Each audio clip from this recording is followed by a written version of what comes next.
नमस्कार दोस्तों, आज मैं आप लोगों के लिए एक धार्मिक कहानी सुख दुख का रहस्य लेकर आया हूँ। एक बार माता पार्वती ने भगवान शिव से कहा, प्रभु, मैंने पृथ्वी पर देखा है कि जो व्यक्ति पहले से ही दुखी है उसे ही और अधिक दुख प्राप्त होता है, और जो सुख में है उसे दुख नहीं प्राप्त होता। महादेव ने इस बात को समझाने के लिए माता पार्वती को धरती पर चलने के लिए कहा, और दोनों ने मनुष्य रूप में पति पत्नी का रूप लिया और एक गांव के पास डेरा जमाया।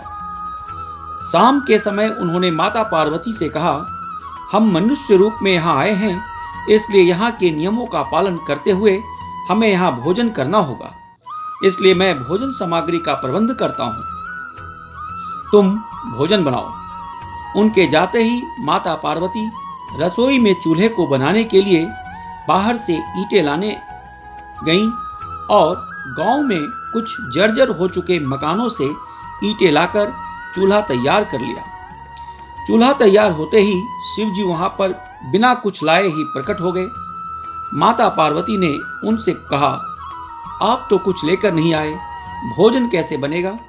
शिव जी बोले, पार्वती, अब तुम्हें इसकी आवश्यकता नहीं पड़ेगी। महादेव ने माता पार्वती से पूछा, तुम चूल्हा बनाने के लिए इन ईंटों को कहां से लेकर आई?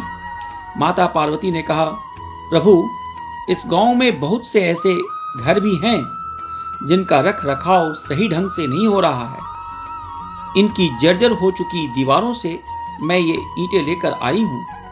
महादेव ने फिर कहा, जो घर पहले से खराब थे तुमने उन्हें और खराब कर दिया। तुम ईंट उन सही घरों की दीवार से भी तो ला सकती थी।